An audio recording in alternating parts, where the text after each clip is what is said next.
to Just Energy Radio with your host, naturopath and medical intuitive, Dr. Rita Louise. We have learned from Einstein's theory that matter and energy are one. Physicists believe that all systems in nature have their own particular way of vibrating. From the swinging of a pendulum, to the waves of the ocean, to the light that brightens the sky each day, each of these oscillates at its own unique rate. The same holds true for every thought, feeling, event, or word we speak. Each has its own frequency or rate of vibration. What many of us don't realize is when we take everything in our universe down to its simplest form, it is all just energy. Join Dr. Rita Louise on a journey through time and space where past, present, and future collide. Today, what you believe may be called into question. What we want to know is, who made up the rules? Be brave and step outside the box. We are about to turn our world upside down and venture into the unknown. Hold on. We are departing our own beliefs and entering alternative realms. Enjoy the possibilities. Hello and welcome to Just Energy Radio. I'm your host, Dr. Rita Louise, and thank you all for tuning into the show today. Just Energy Radio is brought to you by soulhealer.com, where you can find out about all the products and services I offer.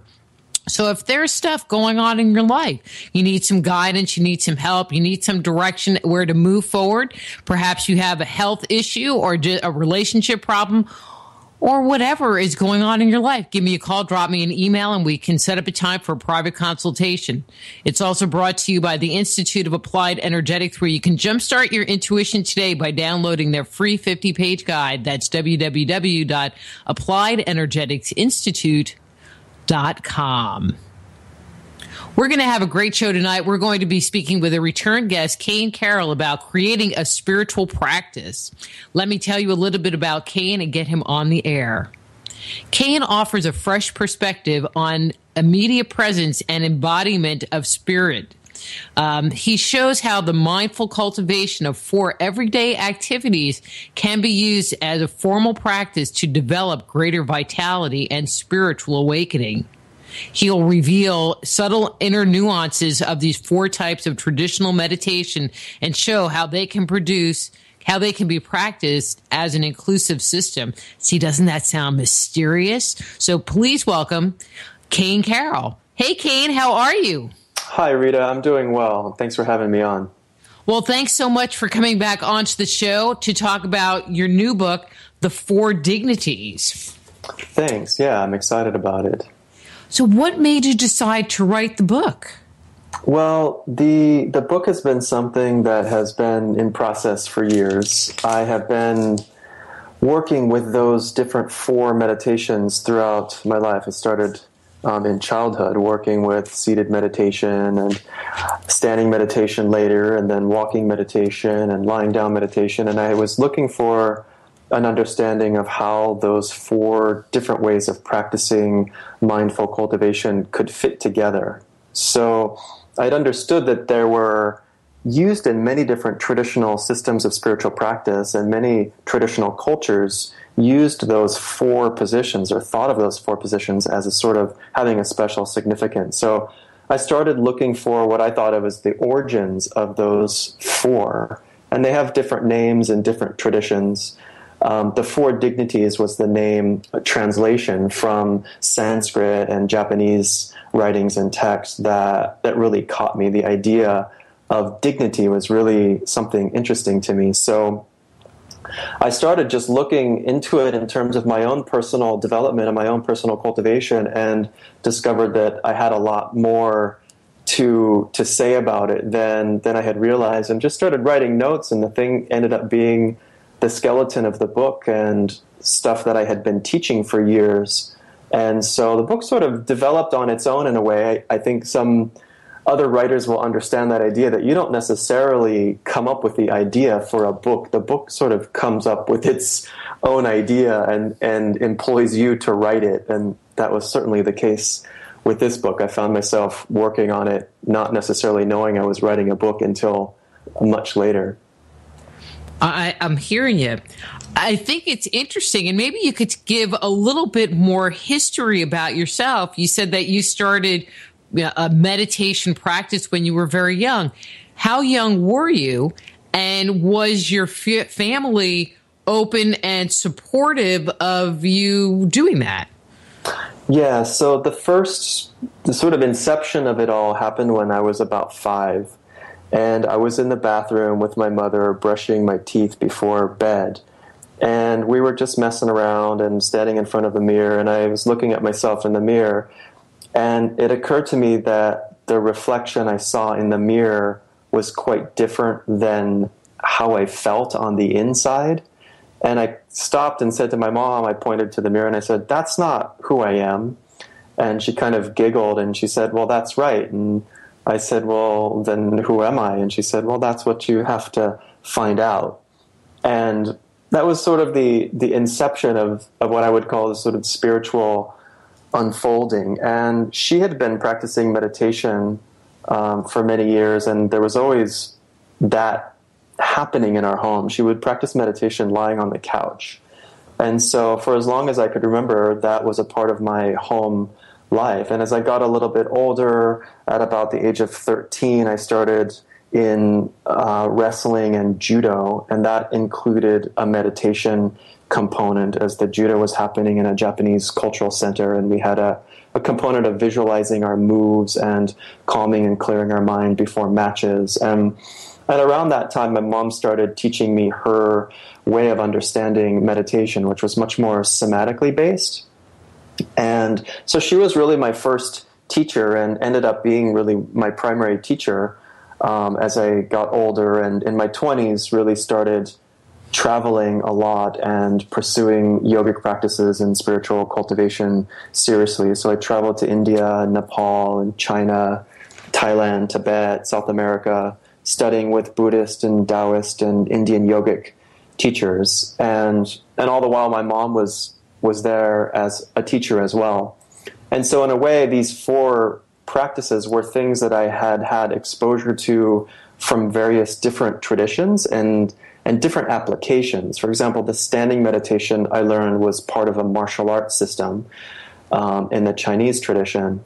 And then in the Thai Buddhist tradition, it wasn't used for martial application, it was used as a mindfulness practice. So I had 2 different ways of understanding standing meditation. And then, of course, with seated meditation, which is the most common, there's so many different applications and so many different techniques. So over the years, what I found was the simplest principles from all 4 of those practices turned out to be the most effective for my own cultivation. And in my teaching, I would find the simplest application for my students would help people get the quickest understanding, the most profound results. And around the time my mother died, which is in 2004, I was starting to sort of divert from my classical training in Indian yoga. I had just come back from a long trip in India where I was doing intensive solo retreat. And I really realized that a lot of the practices that I had been doing, the ones that I had learned in the traditional and classic systems of yoga, just weren't relevant for people back at home. That for myself and most of my students, people have jobs and families and can't devote 10 hours a day to doing esoteric practices. So something more direct, something more applicable to authentic spiritual practice, living in this modern world, having family and jobs and kids and all that, needed to be teased out. And so after my mom passed, I spent really the next 10 years or so figuring out how exactly that looked. And this book is, in a sense, a culmination of a part of that. What I came to understand are 4 of the most essential pieces to that. There's much more to it, but this book is the first book in a series of numerous books around that. So that's kind of how it comes to be that these 4 things got selected to be the topic of this book, out of all of the different yoga poses and all of the different meditations and things, to summarize it into walking, standing, sitting, and lying down. For me, was a big challenge. And again, I think other writers and teachers and creative people can relate to the idea that paring down is one of the hardest things we have to do, right? The book could have been 1,000 pages, but to make something concise and to offer a practice that is applicable. The four dignities are something that I'm surprised in my research that aren't more frequently used. It's like this gem that's hidden there in old Sanskrit text and in Chinese and Japanese traditions that it seems really obvious and applicable to our daily life, but somehow it gets, we can learn 100 yoga poses and never really understand what it is to just stand or just sit or even just lie down. Most yoga teachers know that lying down is probably the most difficult pose at the end of yoga classes to do Shavasana correctly. It's challenging. So anyway, that's a little bit about where it comes from, and some of the influences that I pull from in the book. In the West, people don't. There are people that are obviously spiritually in the know, but for the most part, I feel like for them, the concept of meditating or being in a quiet place is very challenging because they find that their minds are just going a mile a minute. And, so making it very simplistic, I think, is helpful because there's less to have to worry about. You're not saying a mantra, you're not getting into some weird position, you're not doing something that seems foreign. Everybody can sit, everybody can stand. Correct. Yeah. So one of the themes that I understood in all of this is that when we go about the enterprise of what I would call spiritual seeking, it's really easy to look for ways to avoid ourselves.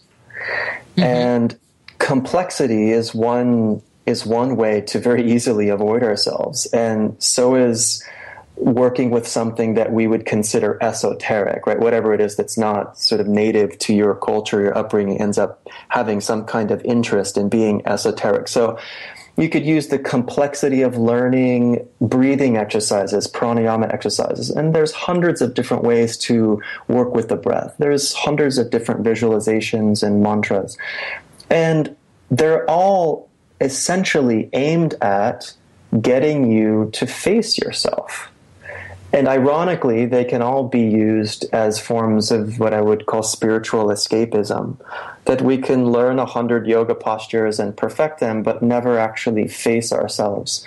Or we could say, well, I could never learn 100 yoga poses or 10 different breathing exercises, so we could use the complexity as an excuse to not get down to really doing authentic spiritual practice. So there are a lot of side roads on the spiritual journey that we could easily avoid ourselves by either thinking we can't do something because it's too difficult, or getting caught up in a certain identification with something esoteric or whatnot. And I had fallen trapped to all of those things in my studies and in my journeys with spiritual practice, and had found that each time basically it boiled down to that I was running from something. I was running from myself. I was looking to escape a situation inside of myself that was uncomfortable, and that really isn't helpful in terms of spiritual cultivation. And so the basis of the four dignities and the basis of the book, the first section of the book is titled View, and all of the chapters that come under that section are aimed at one thing, and they're aimed at asking us to honestly reflect on our immediate situation and to look at our own assumptions and to look at our own presumptions and to check whether or not they actually hold water in relationship to reality as it is. And quite often what we find is that we're doing a lot of projecting of concepts that we unconsciously hold to be the case about ourselves or about the world. And that's not a very good starting place for spiritual practice, because we're already starting with some sense of being in a cloud of our own concepts, or what I like to call the Dharma cloud. We're in a cloud of concepts, and, quote, spiritual people tend to have a thicker cloud than maybe even people who haven't started up the spiritual path, because it's easy to take on spiritual concepts and to not recognize that we're doing that. And so to actually practice the four dignities, we actually have to stand on the ground of our own experience. And to do that, we have to understand what kind of assumptions and what kind of concepts we're holding. And so that becomes the first part of the four dignities, is this kind of self-reflection, or what my mother used to call brutal honesty. And what we find is that many of the things we think we know, we actually can't be certain about. And so we find that we have much more I don't know than I know. And that's a fantastic place to begin sitting, standing, walking, and lying down, because can I just sit? Can I just stand? Can I just walk? Can I just lie down? Not if I have a bunch of concepts about why I might be doing those things. So, for example, with seated meditation, earlier you said that people struggle with calming the mind, or they struggle with what to do with thoughts. And they do, and students quite often come to me and they say, meditation's really difficult, I can't quiet my mind. And I said, why do you assume meditation is about quieting your mind? Well, I don't know, isn't that what meditation is about? That's an assumption. That's not a fundamental truth. That rule isn't written in some book somewhere. But of course that's the popular misconception about meditation, that the point is to sort of go beyond thoughts or whatnot. Or people say it about yoga, the point is to become flexible. So a lot of these assumptions end up producing a whole set of obstacles that only exist because we have an erroneous assumption. So if we check that assumption and we say, well, that's an assumption, I don't necessarily have to introduce it into my sitting practice. Okay, so if the mind is racing, the mind is racing. If the mind is calm, the mind is calm. If the point isn't to change the mind, the point is just to sit, then sitting is easy. The basis of meditation can be coming from a kind of basic understanding of ease, because we're not trying to fix ourselves, we're not trying to manipulate our mind, and we're not trying to get to some particular state. So sitting really can just be sitting, and walking really can just be walking. If you're walking and your knee feels a little bit uncomfortable because you bumped it yesterday, you're not doing improper walking. It doesn't mean you haven't achieved perfect walking meditation. You walk with whatever situation is at hand. And same thing with standing and, of course, lying down. And so the basis for the four dignities is dignity. And dignity is something that we find actually inherent in how we naturally are, inherent in everything in the way it naturally is. We could say water has dignity because it's just being itself. And clouds have dignity because they're behaving like clouds. And so there are great words in other languages that have this implication. The best word I know of in English is nature, right? Something has its intrinsic nature. And so we say that things are just so of themselves, right? Cows stand on four legs, and water is wet, and fire is hot. And each individual human being has their own unique proclivities and their own unique way that they are. And so we could say that that is dignity when we allow that to express without manipulating it or striving to make it into something better or particular.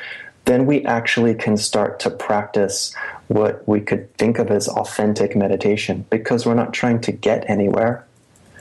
And so the stumbling block of not being able to quiet the mind is no longer a stumbling block for the person who's practicing the four dignities. In fact, it's something to be celebrated and laughed with, in a sense. Wow, the mind is calm.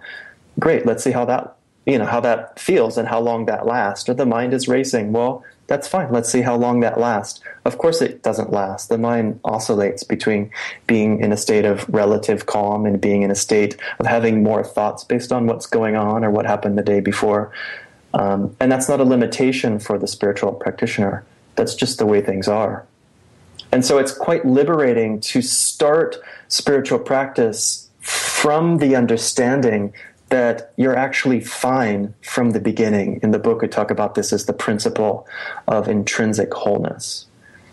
And usually, in my experience with myself and my experience in teaching people from all different lineages and all different traditions, is that more often than not, in spiritual practice, we're starting from an unacknowledged assumption that something is lacking or something is missing from us or from our experience. And this is what is called the cosmology of insufficiency. The cosmology, the cultural belief that something's missing or flawed in us. Right? In Judeo-Christian tradition, that would be thought of as original sin. Right? And I was just writing that little note down, the whole Adam and Eve thing. Mm-hmm. Right. And so where does this come from? Who has the right to say, and by what research could someone possibly say that there is something originally flawed about anyone or anything? It's an assumption. And that assumption has been quite effectively perpetuated through business and politics and consumerism and, of course, religion. And it's there in the spiritual marketplace because consumerism and spirituality and religion are all sort of intertwined. And then the meditator brings that to their meditation cushion without checking it. So the yogi brings it to their yoga mat. If I could just become more flexible or just open my chakras or just raise the kundalini to the crown, then I would be okay. People don't necessarily want to admit that, and very few people would say that in public, that's sort of what's behind the practice. But if we're really honest with ourselves and we check our motivation behind most of our spiritual pursuits, it comes from this unchecked sense of lacking and the fear that we might not be good enough or we might not just be okay the way that we are. And that's why meditation is so difficult. It's not innately difficult. It's difficult because of that imposition of that fundamental mistake of sort of biting the hook that is thrown out there with this cosmology of insufficiency. And if you look at it through history, it's the oldest game in the book, right? It's the oldest game in religion. It's the oldest game in the industrial complex. It's the oldest game in marketing and consumerism. You just watch a Chevy commercial or a Marlboro commercial or just go to sort of any sermon and you'll see hidden in there, you're not okay, but if you get this or be like that, then you'll get the truck, you'll get the girl, or you'll get into the kingdom of heaven. You can insert whatever you want. It could be enlightenment or a Ferrari or a beautiful trophy wife, whatever it is, or the perfect husband. The hook is that currently you're lacking, but if you just get this, then you'll be happy, enlightened, rich, successful, whatever it is. And spirituality is not immune to using that tactic. It sells. So we need to actually mature. And I wholeheartedly believe that we are in an age where spiritual maturity is inevitable, and people are waking up, realizing that that's erroneous, that notion isn't serving us well in society, and it certainly doesn't serve spiritual seekers well. And yet you can't throw the baby out with the bathwater. We don't need to throw out meditation just because there's erroneous assumptions. We don't need to throw out the marketplace just because there's erroneous advertising. And there's a more enlightened way we might go about functioning as human beings, but it's going to require a significant jump of maturity out of this cosmology of insufficiency that's at least 2,000 years old. Most likely it's a lot older than that, but most certainly it's at least a couple thousand years old. And I think we're all tired of it. It's affecting the ecology of our planet. It's affecting the relationship between men and women, the relationship between cultures and societies. And if we drop it, we can really see that things are actually fine, and there's this inherent connectedness that we have because each person's already whole. And what I found in myself growing up as a martial artist and training and competing in martial arts is when I had that discovery, the need for aggression just disappears. And I mean, of course, martial arts or physical aggression is a sort of overt example of that. But how often we're behaving from a place of aggression in our family life, or in our intellectual pursuits, or in our business, or whatever. There's a lot of fighting, a lot of aggressiveness behind the way that we act, and it comes from the sense that we need to protect something.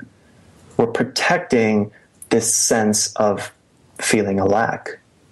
Right? In our culture, we call it defensiveness, right? You push somebody's button and they become defensive. Why are they defensive? Well, they're defending the guard, they're defending the mask, they're defending the image or the facade that they're holding up, because to touch someone behind that is really scary. Maybe you're not okay.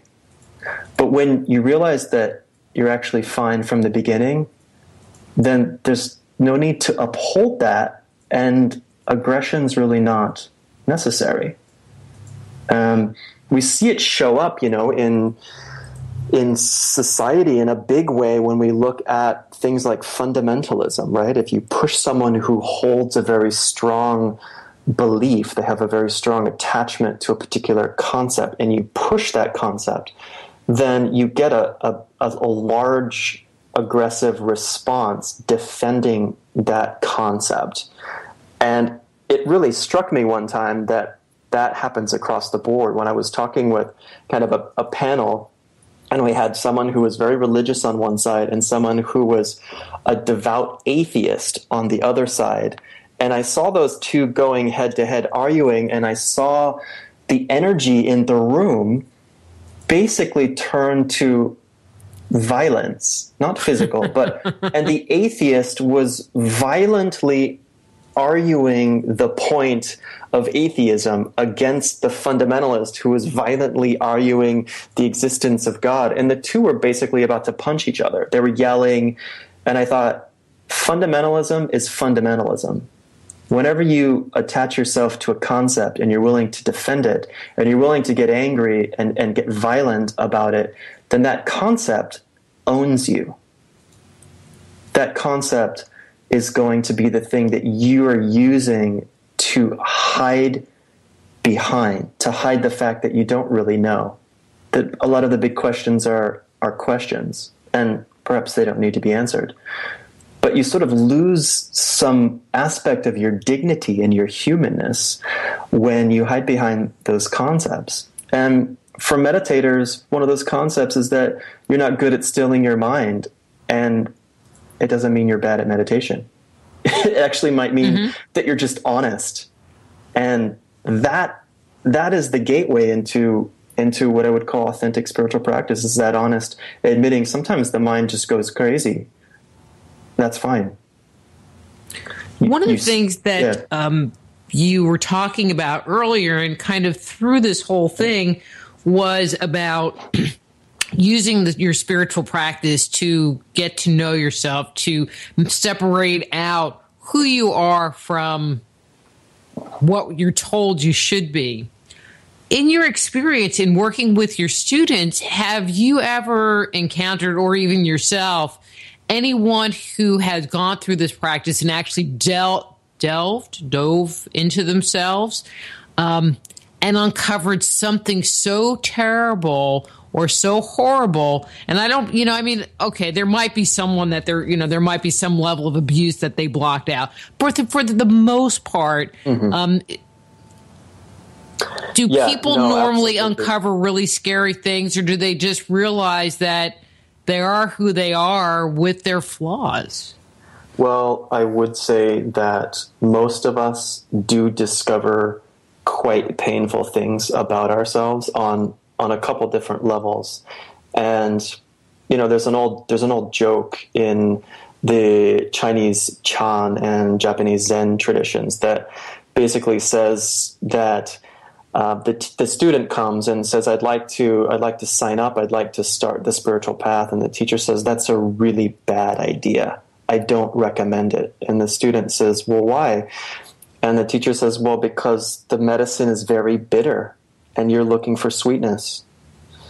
And this joke is basically saying that when you actually do look at yourself with what, I said earlier, with brutal honesty, with this kind of self-honesty, and all the places in yourself that you've been afraid to look at and to feel, and you go into those places, what you start to find is that there is a significant amount of pain or discomfort, both in your body, in your emotional being or your emotional body, in your physical being, and not only those, but in your capacity to do things that you don't really want to do. And there's a great quote by Mother Teresa that says that the reason I do what I do is because inside of me there's a Hitler. And she had understood that when you go deep into yourself, you find that you're capable of all sorts of things that you're scared that if you see them, you might do them. And everyone I've talked to who's gone very deep in themselves finds both of these things. One, a person, you meet a person who you would never want to be. And it doesn't mean that you end up becoming that person or you end up doing those things, but you understand that the line between you and a serial killer, for example, is a razor's edge. And this is actually essential to recognize this for the spiritual practitioner. Otherwise, you're just living in a cloud of self-delusion. When you think that there's a fundamental difference between, quote, good and, quote, bad, you're still sleeping. When you understand within you there's the capacity for doing great things in kindness and great things in sensible violence, then you understand what mindfulness really means. And along that path, you take the bitter medicine and you realize that you've been running from yourself in so many little moments of your life where you suppressed or repressed things that happened and how they made you feel, both emotionally and physically. And all of those things are sort of sitting there. Things are self-resolving, but they have to be felt. And that can be a little bit scary. And that's one reason why people often don't continue with deep spiritual practices, because they get a little taste of that and then they run off to the next guru or the next system that they can get a little taste of bliss. And it's really irresponsible, and it's escapism. When we really stop doing that and we just face ourselves, we go through that space of watching those pains dissolve. And what happens when they dissolve is we find this sense of real spaciousness inside ourselves and a capacity for us to be quite intimate and quite forthcoming with our interactions, because we're not afraid of our own feeling. We're not afraid of our own body. We're not afraid of our history or our mind. And we're also not afraid of all of those blips of thoughts and possibilities that are coming through the mind. Because when we really start looking at the mind stream itself, you'll see every possible thought.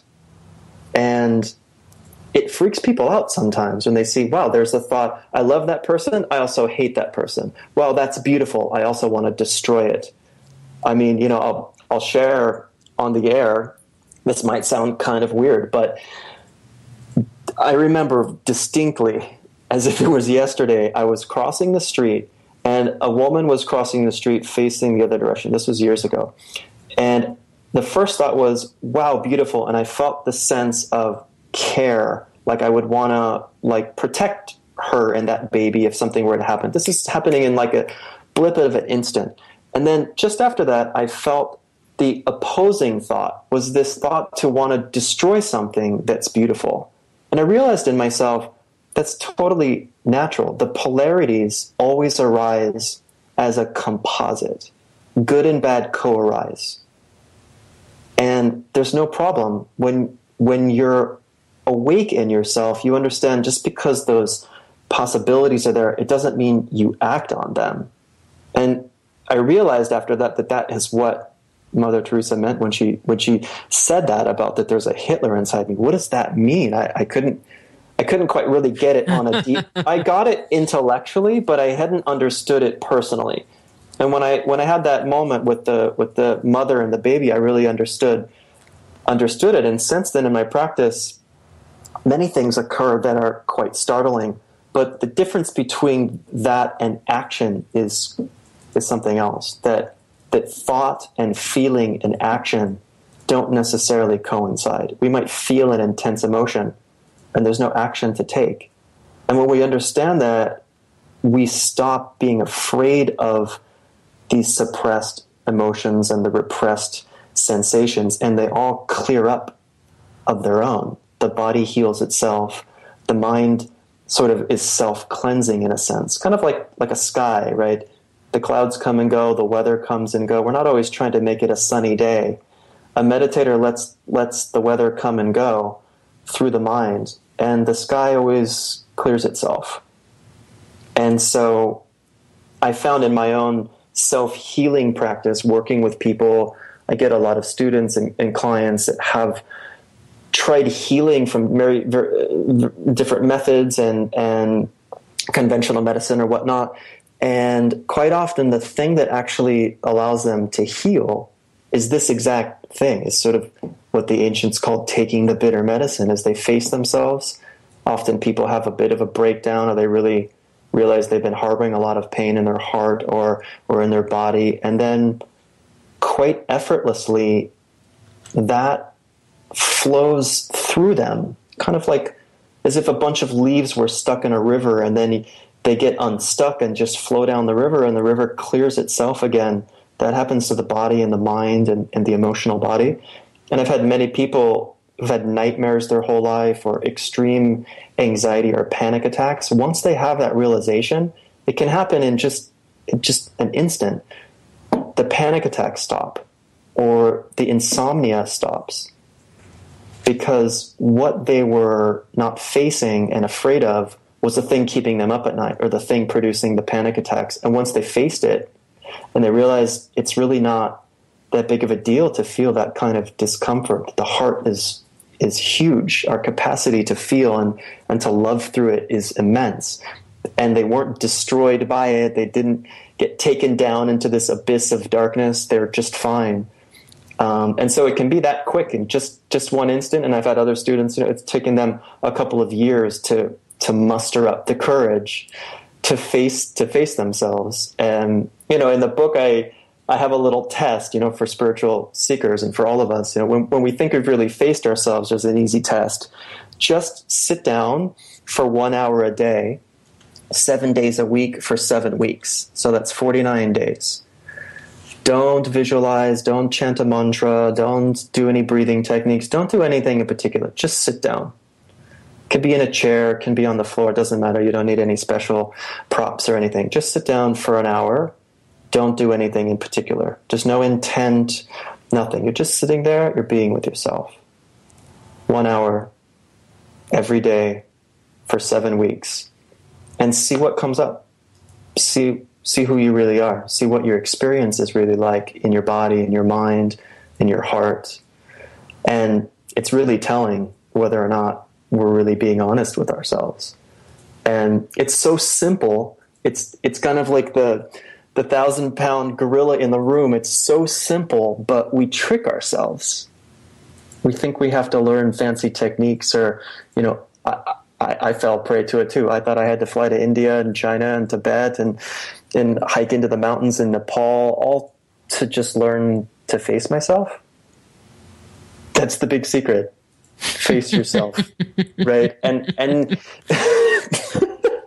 like so, and then keep yourself honest, right? So that's the other side, is that spiritual practice is kind of like proof is in the pudding, right? If we can really practice something simple like standing or sitting, then we keep ourselves true.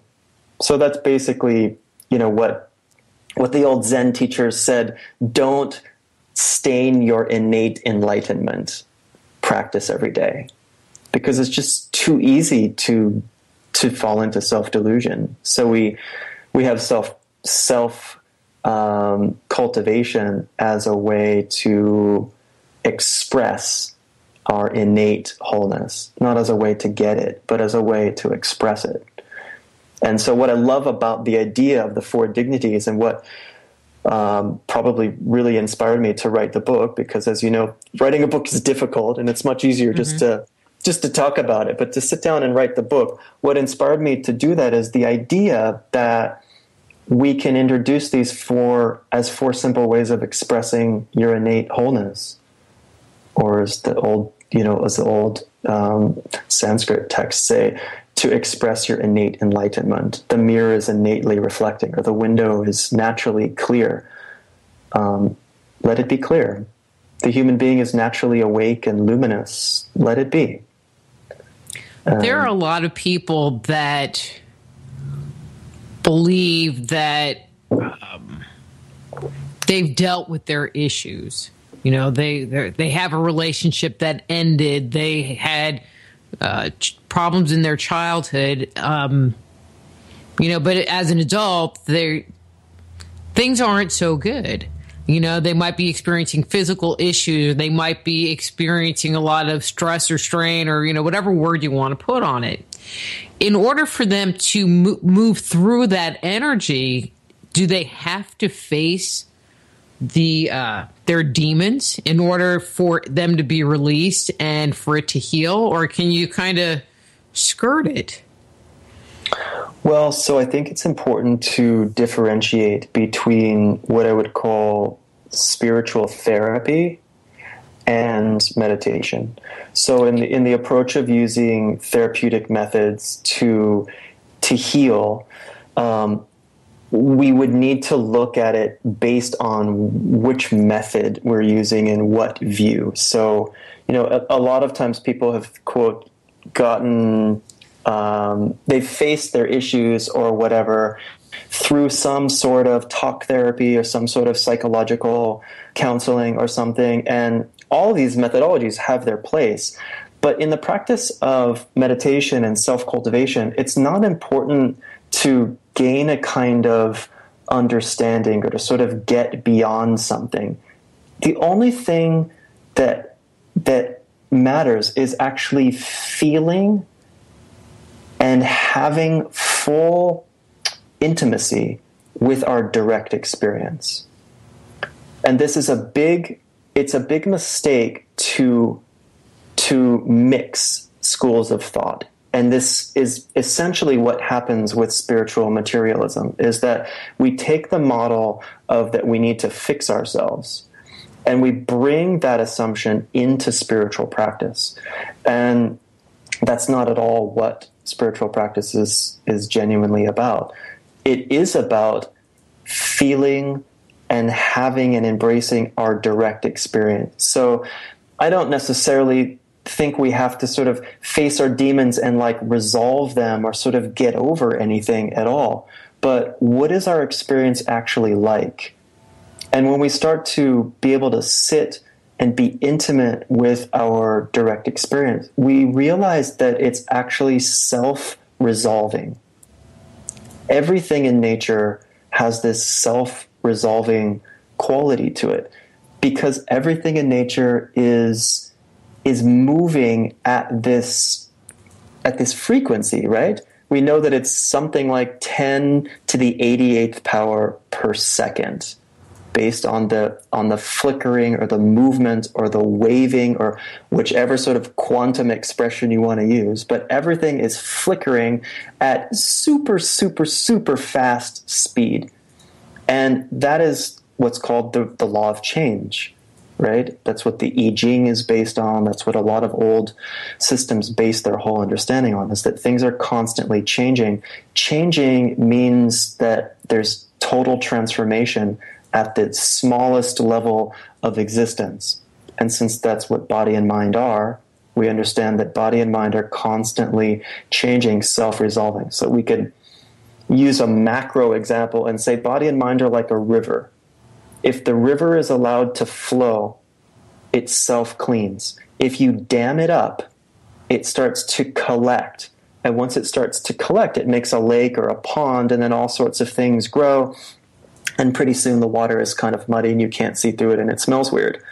Most of us, we learned not to feel our feelings and not to embrace our experience in the society we grew up in.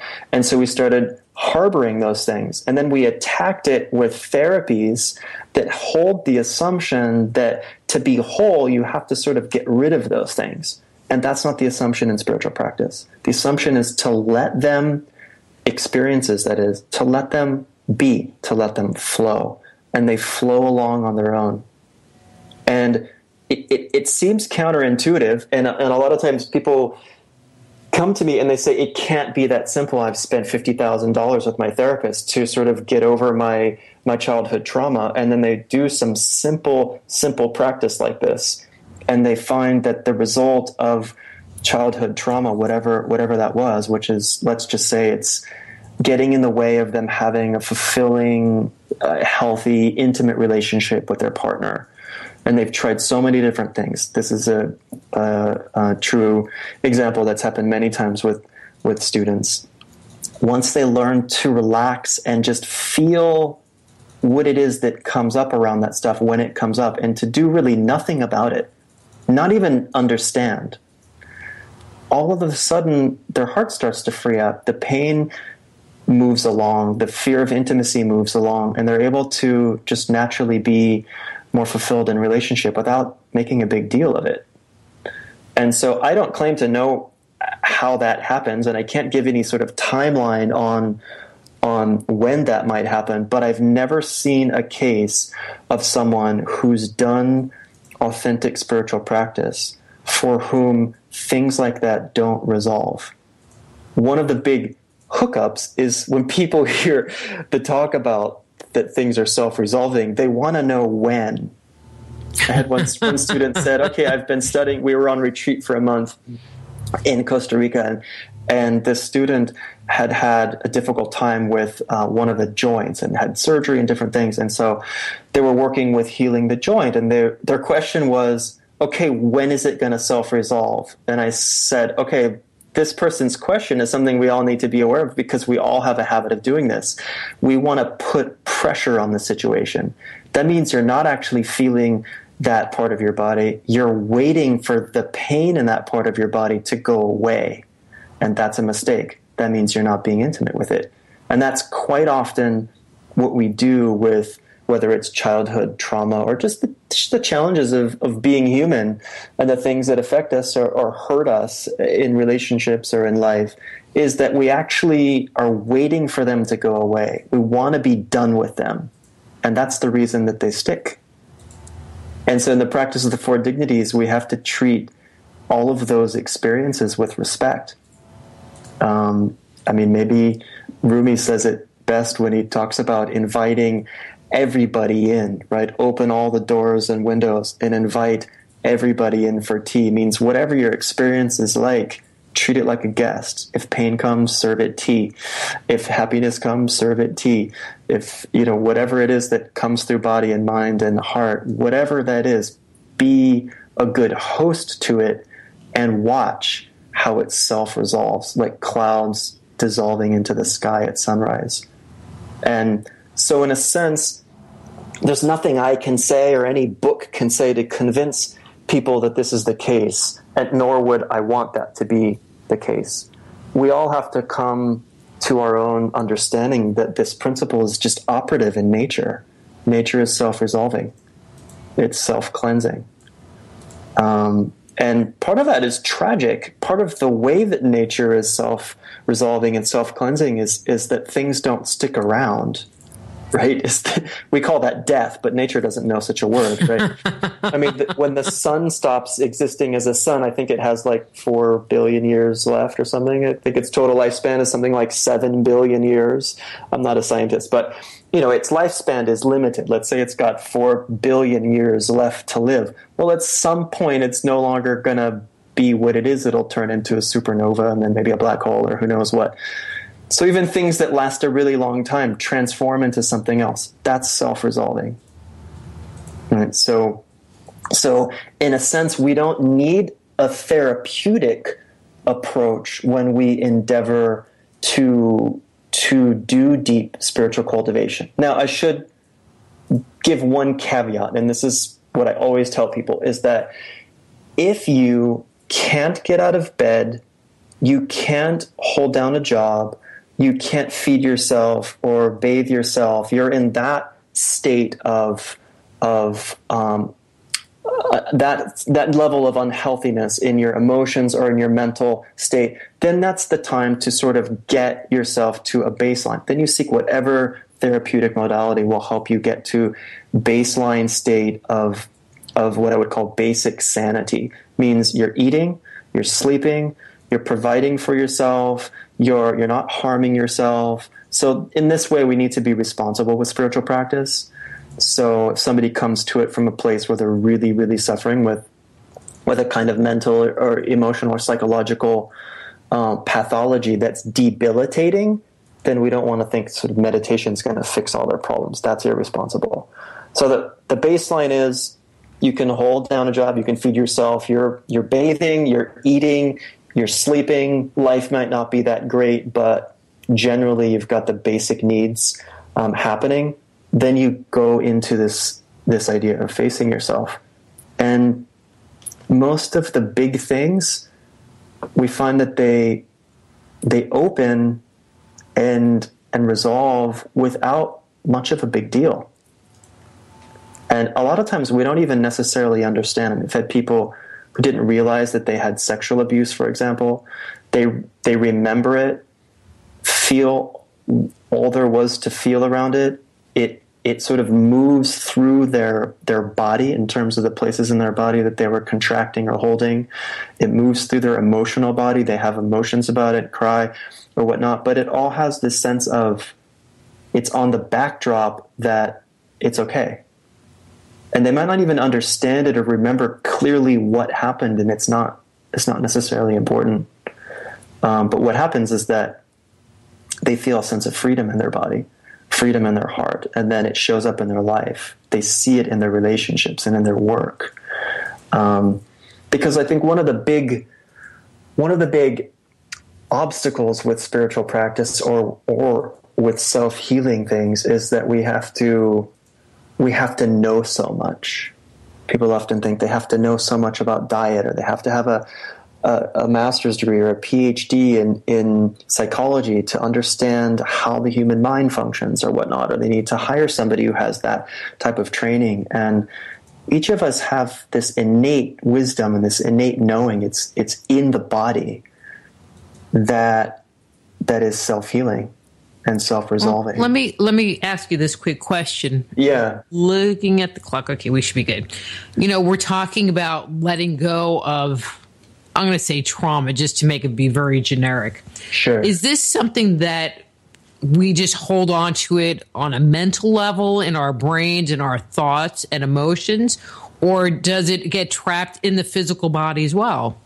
So we have to understand that there's no such thing as a physical body and a mind. There's what we would call a body-mind. And it's quite unfortunate that in English the language is constructed to be exclusive.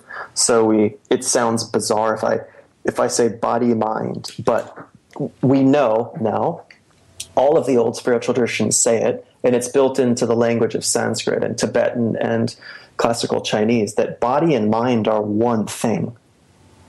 And now we know, of course, with the understanding we have now of the finest level of matter, that, of course, what is matter but consciousness? And what is consciousness but the tendency to become a little more crystallized? So whether we say matter is energy, or energy is matter, energy is consciousness, body and mind are one thing. So all of our experiences either flow through body-mind or they get stuck in body-mind. Whatever's stuck in your mind, stuck in your body. Whatever's stuck in your body, stuck in your mind. So this, most of us who do movement practices, whether it's a rolfer or a yoga practitioner or a dancer, we understand the principle that the body does not lie. And all you have to do is stand next to someone and listen to them breathe, or watch them walk, or look at their posture, and you can see the story of what is held in their body and mind, because it's one thing. So this is why it's so important to include what I would call somatic awareness, right? That spiritual practice needs to be embodied. It's very easy to fall prey to the idea that we're going to figure it all out with our intellect, right? Sort of intellectual enlightenment, we would call that. But it has to be body-mind.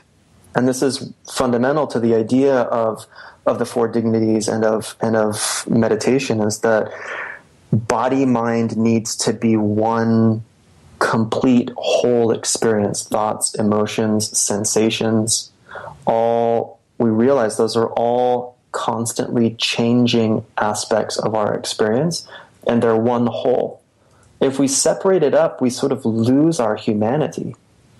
And I think in the West, the way Western education functions, the way we were all enculturated in a way of learning that favors the intellect as sort of some supreme being, and doesn't really give as much credence to the intelligence and wisdom of the body, right? We force 6-year-olds to sit in their chairs from 8:30 when the bell rings to 2:30 when they get out of school. It's totally unnatural. They have natural body intelligence. And so we really want to bring that understanding to the idea of healing, and that whatever it is shows up. It might show up as a sensation. It might show up as an emotion. It might show up as a thought. It might show up as any combination of those. And letting it flow along on any level that it shows up is really all we have to do. And so we say, let the body be open like the sky. Let the mind be open like the sky. Let the heart be open like the sky. And whatever comes through as thought, emotion, sensation, dreams, intuitions, let them come, have the direct experience of how they are when they're there, and let them go. Don't block them. Don't attach to them. Let them come and go as if your body and mind is just like the sky, and your awareness is warm and welcoming like the sun. And when we do that... It sounds like we need to honor them, though, and accept them that they are part of us and our history. Right. Yeah, well, it's a great word, honoring. Or I like to use the word intimate. When any type of experience, whether it's sensation or emotion or thought, is actually happening, and we're not trying to control it, we're not trying to change it, we're not judging it or trying to understand it, then we're actually respecting it. Right? The only way I can respect you is if I actually can be intimate with you and know how you are and who you are. But if I force my agenda on you, I won't even know you. And so we sort of treat our thoughts and sensations and emotions and our experiences in this kind of way of relating that's not necessarily healthy. And of course that shows up in our life, in our work, in our relationships. So when we start relating to our experience in a way that's respectful and intimate and warm and kind, we start to find that way of relating to everything is the natural way that we engage with the world. And on that note, we need to go to commercial break. Okay? So we're here talking to Cain Carroll about his new book, The Four Dignities. His website is caincarroll.com. I'm Dr. Rita Louise. You're listening to Just Energy Radio, and we'll be back after these words from our sponsors.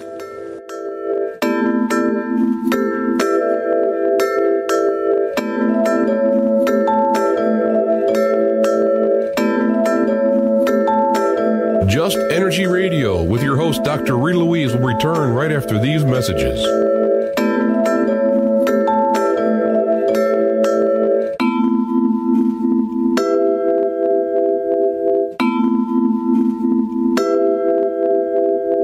You're listening to IRN, the Inception Radio Network, Chicago, Illinois.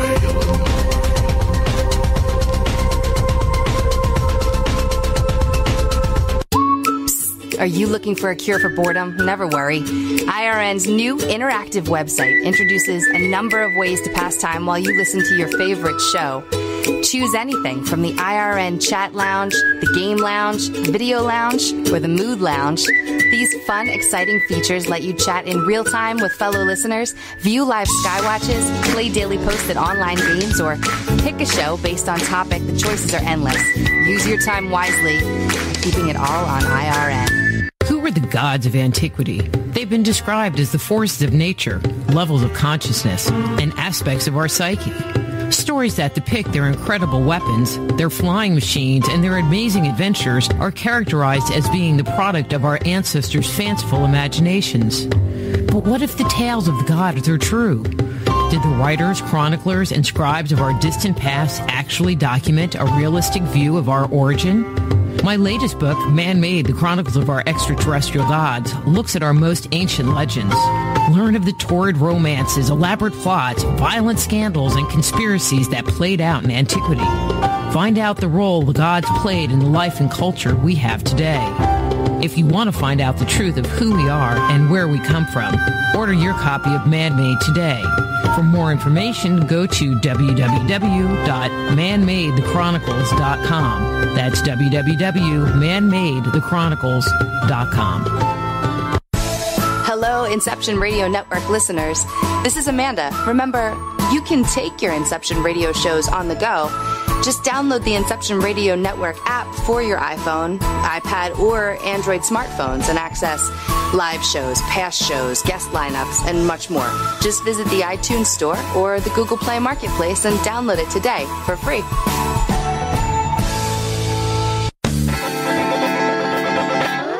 Move past the crossroads in your life and discover alternative solutions to your deepest concerns at soulhealer.com. So whether it's a physical problem, an emotional issue, a question about work, or troubles in your relationships, naturopath and medical intuitive Dr. Rita Louise can help you. Bring peace, harmony, and health back into your life.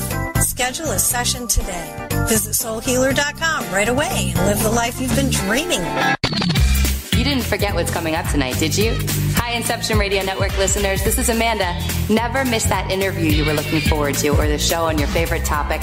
Follow IRN on Twitter, I_R_N, and get reminders about the evening's live shows as well as fun and important updates throughout the week.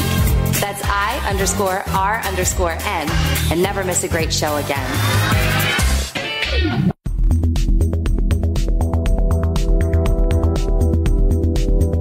We only have a couple of seconds before we have to get back to the show, and I want to tell you how you can jumpstart your intuition today. Using my free 50-page introductory guide filled with simple, revolutionary, and proven techniques, you can ignite your intuition and tap into your inner wisdom, all from the comfort of your own home. The Institute of Applied Energetics is the leader in online home study instruction for those interested in becoming a certified medical intuitive, intuitive counselor, or energy medicine practitioner. Now is the time to transform your life and take it to a completely new level. Discover who you are and how you work. Open the door to the world of intuition, health, and healing. You can jumpstart your intuition right away by going to www.appliedenergeticsinstitute.com and downloading our free guide. Get the opportunity of a lifetime and live the life you deserve. Download your free Jumpstart Your Intuition guide today at www.appliedenergeticsinstitute.com and begin living a life filled with passion and purpose.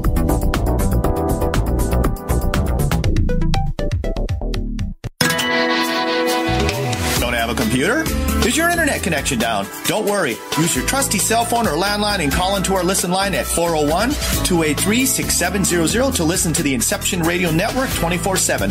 Again, that call-in number is 401-283-6700. For the Inception Radio Network, I am MJ.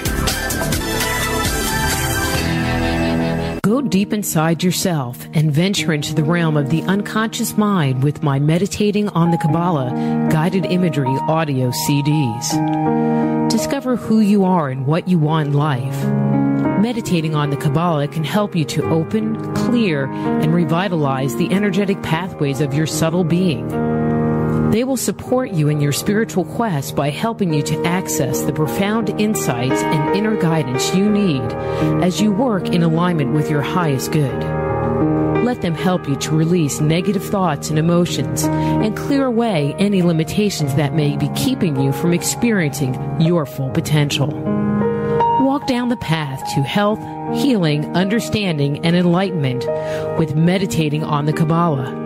Order your copy today at www.soulhealer.com. That's right, that's www.soulhealer.com.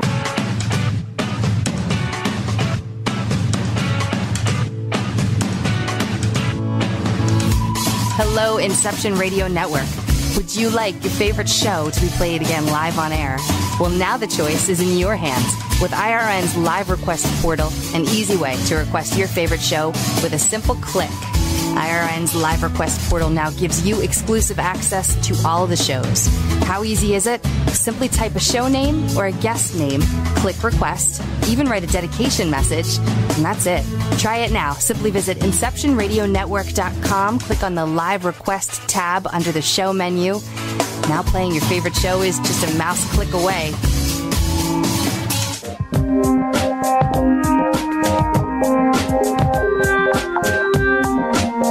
And now back to Just Energy Radio with Dr. Rita Louise. Hello and welcome back to Just Energy Radio. I'm your host, Dr. Rita Louise, and thank you all for staying tuned to the second hour of the show. If you haven't purchased a copy of my new book, E.T. Chronicles, What Myth and Legend Tells You About Human Origins, you need to go get a copy or download my new video, Icon, Deconstructing the Archetypes of the Ancients, available on Amazon Digital Download. We are talking about getting some actual print copies. Do you get print copies of CDs? Probably not. But anyway, that you can buy off the webpage, but I haven't gotten that far. Been too busy. We've been here talking to Cain Carroll about his book, The Four Dignities. His webpage is caincarroll.com. So let's get Cain back on the air. Hey, Cain. Did you have a good break? I did. We've been talking, in the first hour, we've been talking a lot about just kind of this thought and mentality of the four dignities and having this spiritual practice. But maybe we could get a little bit more pragmatic. In the first hour of the show, you talked about, well, you can walk, sit, stand, or lie down. That was the four, right? The four dignities. Right. It's like, I'm having a good brain moment, Cain.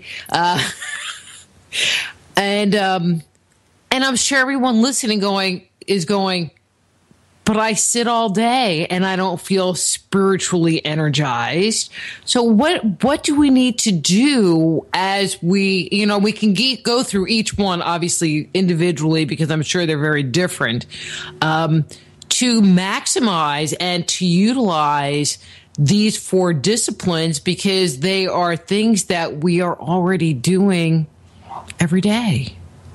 Right. So that leads us to the second part. So the first part of the show, we were talking about what is called the view. And in the book, that's the first section. And the second part of the book is about the method. And so, yeah, it's exactly right. So, okay, most of the day we're sitting or we walk here and there. And I'm an excellent sitter. Right. So here's the thing. When we're sitting, walking, standing, or lying down, we're usually not just sitting. We're doing something else. The idea of the four dignities is that these four things are all we're doing while we're doing them. And so that's the first difference, is that when we sit for practicing the four dignities, we don't do anything else while we sit. We don't, and that includes, spiritual techniques. So what we then start to work with these simple applications of the four dignities are a few different principles. And one of those principles is called original posture. And what original posture means is that we're looking to line up our body with the gravitational field in the most natural way that we can. And we could think of this idea of original posture as the posture that we adopted as a baby, or as far back as we can go before we started to unconsciously take on ideas about how we should hold our body and therefore move and breathe. And so what we quickly find when we just sit or just stand, for example, is that there are all sorts of inauthenticities that show up in our posture and in our breathing. These inauthenticities are things that we've taken on. They're inauthentic because we wear them on top of our natural posture and our natural way of breathing, and they complicate and inhibit the way that we breathe, move, talk, and feel. And so the idea of how to use these as a practice, for example, to recharge your energy, is that your energy will recharge if you give it a chance. But if there's tension, if there's misalignment, if there's shallow or contrived breathing, then the body can't access that vitality that is all around you and within you. So the basic relationship starts to become that we align our body in such a way that we feel natural, and that holding patterns in the body, tension patterns in the body and mind start to fall away. And we start to notice that the body breathes effortlessly, that the circulation inside of the body increases and improves. And usually what people start to report is that their whole body starts to feel luminous. And of course, this is the feeling that we love to get if we do yoga or Tai Chi or Qigong or something like that. It's the feeling that people report when they're, quote, in the flow, right? A basketball player zooming down the court, not thinking, just totally in his natural, all those years of practice, he's figured out the natural way that he runs and shoots and operates the best. And all the training is all forgotten. He's totally in the flow. And the feeling that is reported when people are in that space we call flow is that there's nobody doing the action, but the action is happening. There's this sense of spontaneity and freedom, and everything feels sort of glorious. And this is available to us. In fact, it's our natural state. It often gets lost for spiritual practitioners because the practice is too complicated and it has too many presumptions. And so we try to step forward and we step on our own foot. And so what we need to do is basically unlearn. We need to look at our posture, walking, standing, sitting, and lying down, and ask ourselves, where am I kinking my joints? Where am I tightening my muscles? Where am I not relaxed and lined up with gravity? And as we start to get some understanding about ourselves and release those patterns, in a sense, we start to unlearn. We start to find this quite pleasurable sense of embodiment that is just naturally there. And so I often say, doing the practice of sitting, just sit. But then when you're sitting and doing other things in your life, your formal practice of sitting will inform the way you sit while you type or while you drive or while you sit on an airplane. And you'll notice you don't get as tired. You don't get a buildup of tension. You're more effective in the things that you're doing while seated. Same with standing. Let's say you have a job where you stand a lot. You've never analyzed your standing posture. And so in the book, we go through the posture from the feet to the top of the head. We look at and talk about every joint in the body. And this gives people a tangible method for how to go about understanding their physical posture and their respiration in a very simple way. It's not like we're giving an optimal alignment. The optimal alignment is people's natural alignment. And so what I say in the book and what I often tell my students is, if you have pictures of yourself when you were a baby, better yet, if you have some video footage of yourself when you were a baby, so all the kids born after the video generation will have a much easier time looking at their original posture because they'll just get videos from their parents. But, if you can find pictures or video of yourself when you're a baby and just watch the way you move, watch the way you hold your body, look at your foot, look at your knee, look at your hip, look at your spine and shoulders, look at the way you hold your head. And if you look at even pictures of babies from all over the world, there's a sense of spaciousness and length in their body. All their joints are open. Their spine is long. They hold their head further back than most adults in the industrialized world because they haven't learned ways of holding their body that create patterns of tension. And so by making the four lenses simple, you're able to look at yourself while seated, look at yourself while standing. Walking is the most complex just because walking is dynamic and it involves movement. So once we're proficient in observing ourselves while sitting, lying down, of course, is the easiest one. The earth is holding you up. I like that one. Yeah, so people are often quite delighted to find out that they can practice and have a deep practice of meditation while lying down. Like I said in the first half of the show, that was the only way my mother meditated. And so once people become proficient in how to practice meditation lying down, you can practice lying down, not fall asleep, go into a very deep state of relaxed, alert awareness. All of your joints and muscles relax and come into an optimal alignment.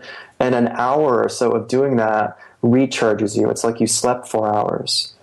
And so we start to see the healing effect and the recharging effect of the four dignities really shows up, in a sense, after we've worked with finding where we're tensing up. So again, this is the idea of the bitter medicine is often when people first start practicing, they notice, oh man, my shoulders are really tight.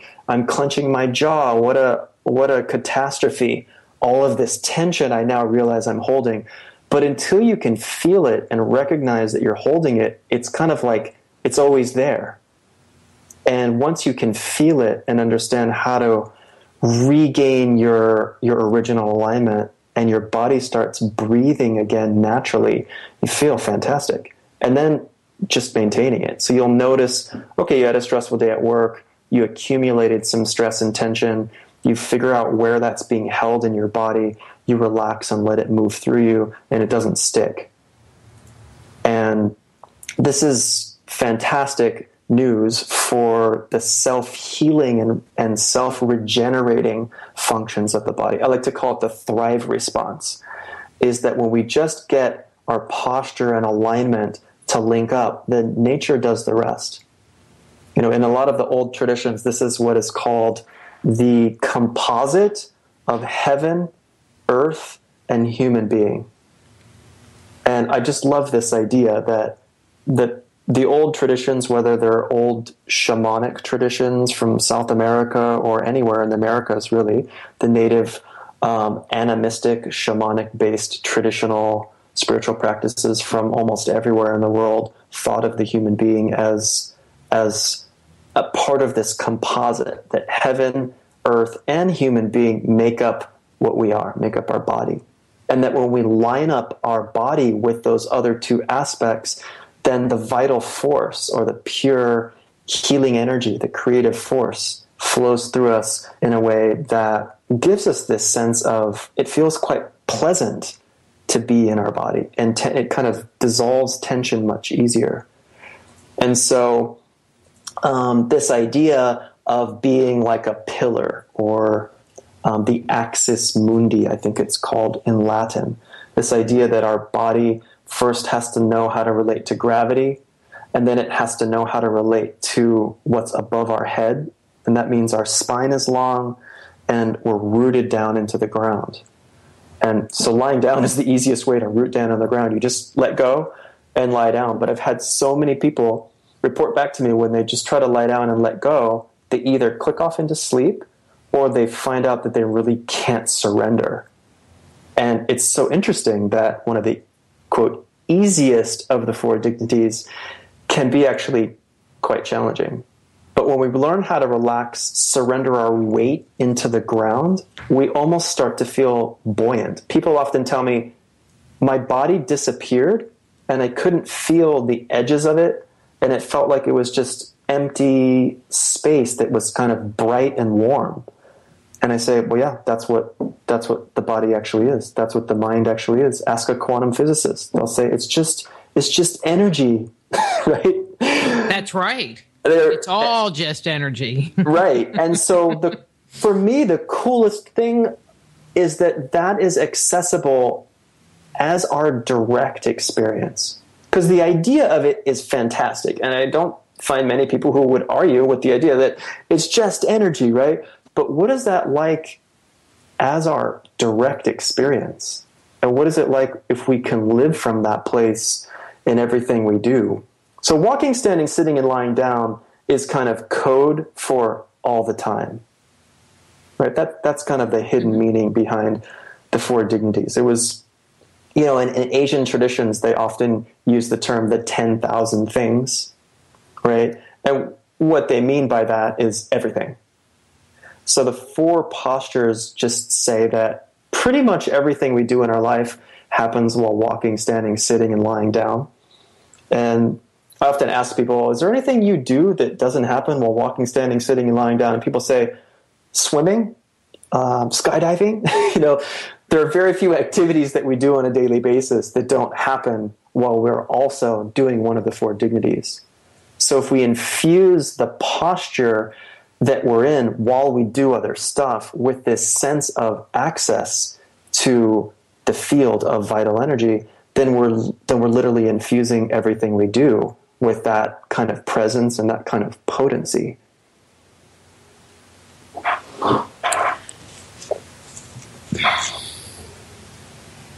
I think that I don't know. I'm stuck on the thing you were talking about. There in China there are the 10,000 things, and I'm thinking, in the United States that would be way too many, and no one would ever do it because it was just way too many. You talk about ancient Judaism or conservative Judaism, the 613 laws. It's like people can't even wrap their mind around that. So keeping it this simple to just 4 is good.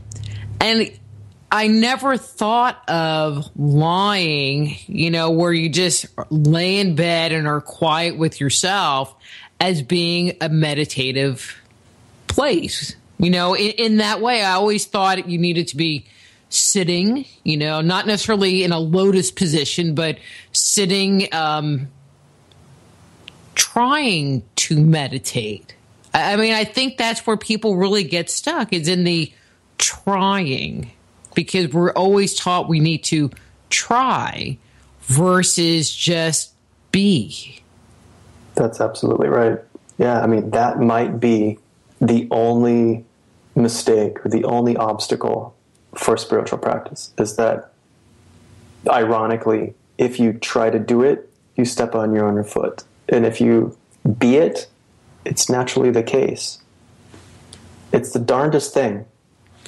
But there's something in us, and I think it's habitual, that is insistent on improving everything or making everything into a sort of a struggle. And we often bring that to our meditation practice. And it's exactly it. As soon as you try to do whatever it is, if you try to breathe deep, you'll notice you tense up. It's the funniest thing. Everybody knows that they, quote unquote, should be breathing deep. But if you actually willfully try to breathe deep, you will turn on the sympathetic nervous response. Your body will tense up and you'll feel, you're breathing shallow and you'll feel short of breath if you try to breathe deep by sort of willfully forcing it to happen. But if you relax and find out where you're holding tension in your body and soften those areas and just let them be and let mind be as it is, the body will naturally breathe as deep as it needs to breathe, and you'll feel that breathing is effortless. So as it turns out, after all of the different methods we could apply or techniques we could utilize, surrender or letting go, however you want to think about it, turns out to be the doorway to get in to that meditative state that feels natural to us, that feels good, or sort of it's the doorway to get home. And I use the analogy that most spiritual practitioners are standing in their living room, running in place at full speed, frantically trying to arrive home. And all the while they're shouting and exclaiming that they found the perfect yoga practice or they found the right guru or whatnot, and they're doing it all while they're running in place. And then someone comes along and says, "What are you trying to do?" "I'm trying to get home. I'm trying to get home to that comfortable place where I know I belong." And the person says, "Well, you're already there. You're in your living room right now. You just didn't notice it because you're too busy trying." And the person stops running and finishes huffing and puffing and just relaxes and enjoys the fact that they're already home. That's an analogy for the spiritual awakening process is when we're not trying, there it is. And when we're trying, it's somehow eluding us. It's the darndest thing. When first starting this practice, especially with the standing form and the sitting form, because it sounds like you need to get your body to a certain place, kind of. Is it good to work with someone to have them, reflect back to you? You're really slouching, or how do you know when you're in the right how do you position? know? I guess that's the question. Yeah, it's a really good point. And of course, it's always the case that working with an experienced practitioner is irreplaceable. I mean, that is for sure. I tried in the book to give as much detail as possible and make the book as much of a mirror as possible so people could pick up the book and start a practice and work with the book to get themselves in a fairly good understanding of what it is that's required. So now, if you can really feel your experience, your body and your breath will tell you if you're lined up, if you're linked up or not, because you will feel natural, you'll feel at ease, you'll notice your circulation flows easy. But there's no replacement for having somebody who knows the practice and knows the principles of natural alignment look at you and say, "Hey, if you just relax this shoulder a little bit, or you're tipping your pelvis a little too much or whatnot," it can help, it can save you a lot of time. And so, that is, that's a big deal. But I also believe that because many of my teachers had never had teachers. So I've also found that it's possible to understand it inside your own experience, but it takes a lot of patience and it takes a lot of willingness to really go there and work with it and explore and play with your postures. So it's true what you said, that standing and walking, these practices that are a little bit more complex in a sense, because of course standing is kind of vigorous. There's two types of standing that I present in the book. One is what you might think of as just basic standing. Your feet are about hips width apart and your arms are hanging at the sides. And you're just hanging out there with softly bent knees. All of your joints are soft. So there's nothing very technical about it. And yet you will still find that if you're misaligned, you'll get tired really quickly. And then the second form of standing is called embracing the tree. And the lower body is in the same type of position as I just described, and then the arms come up in front of you, and the hands are about shoulder height, and your arms are forming a big circle, as if you're holding onto the trunk of a large tree. And so you relax in that position. And as you can probably imagine, if you're tensing up, your shoulders are going to get really tired really quick. So that one gives you fairly straightforward feedback as to where you're holding tension, because if you relax your shoulders and you release the weight of your upper body down into gravity, you'll find you can hold your arms up for 20 minutes, half hour, 45 minutes, even up to an hour without your shoulder muscles fatiguing. But if you use your muscles, there's no way you can do that. And so I have a lot of fun with that position, because I will have people who lift weights or whatever, they often have very strong muscles, but can't hold their arms up for more than a few minutes without their arms just getting too tired, their shoulders getting too tired, because the muscles are holding a lot of tension. So maybe they could lift 50 pounds above their head. Their deltoid muscles are significantly stronger than somebody else. But I have one student, she's in her 80s. She can stand there with her arms out, no problem. I'm certain her muscles aren't as strong as the weightlifter, but she's learned how to relax. And so she can do it with no problem. And so the great secret of the standing practice and how to walk in a way that's really fluid and relaxed is this ability to notice your own areas of tension and then to understand how to soften and let those places relax. And there's some key places that tend to be the most common areas in the body where tension builds up, and we talk about all of those in the book in detail. So that should help people identify those areas. But again, if somebody can look at you and identify specifically for you where the areas of most tension are, you can put your awareness on softening those areas first, and then usually other areas will relax when you get the big areas of tension to release. But for almost all of us, it's the upper back and the neck, the jaw, the abdominal area under the ribs, so what we call the solar plexus area, and then the hips. Those few areas tend to be the ones that easily hold tension and that create the most amount of discomfort in meditation or in anything really. But those are what make the lower back ache. Those are what make you feel like you need to get a massage all the time to get that tension out of the upper back, is this kind of tension around the neck and the upper back and the throat. So I find for athletes, for example, when they spend a little time doing these simple practices in stillness, they can move in a way that's much more fluid and strong. It's like taking the emergency brake off. If you're driving around in your car with the emergency brake slightly pulled, and then you realize that it's there, and then you let it go, you realize, wow, the car moves so much faster and smooth. That's how it is when you release some of these tense places in the body. And so, so it's yes and no. The idea that there is something technical to know and that a teacher is really helpful, but you can make a lot of progress and gain a deep understanding by just using the book and your practice as a mirror.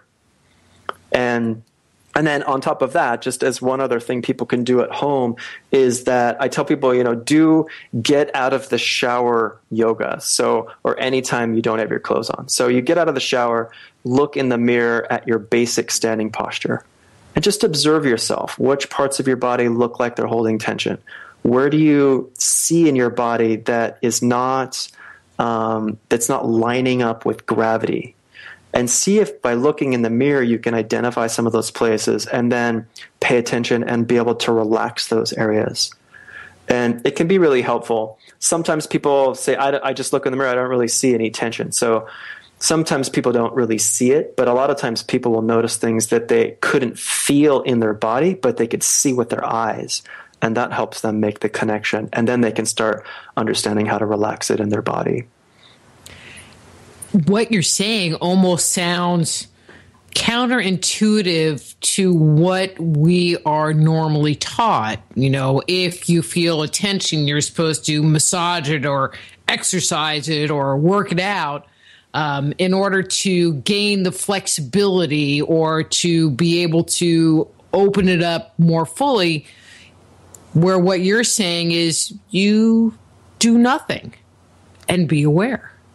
Right. And you're going to get the same result or a better result. Yeah. I mean, this is one of the great, it's not to say that we don't need to move. I mean, of course, every day we need to move our body, and movement is the great massager. So probably most of us, in the industrialized world, at least, we're not moving our bodies as much as we need to, as much as our bodies have evolved moving. So yeah, and it doesn't need to be some sort of extreme exercise, just walking and moving and going up and down, but making movement a more significant part of our day is really important. That said, the simple act of paying attention to the feeling of tension without judging it, and this is the clincher, because usually on some subtle level we feel that little tension in our shoulder, and before we even know we're doing it, we're judging it. Some part of our consciousness is doing the, I don't like that, I want it to go away, it's kind of annoying.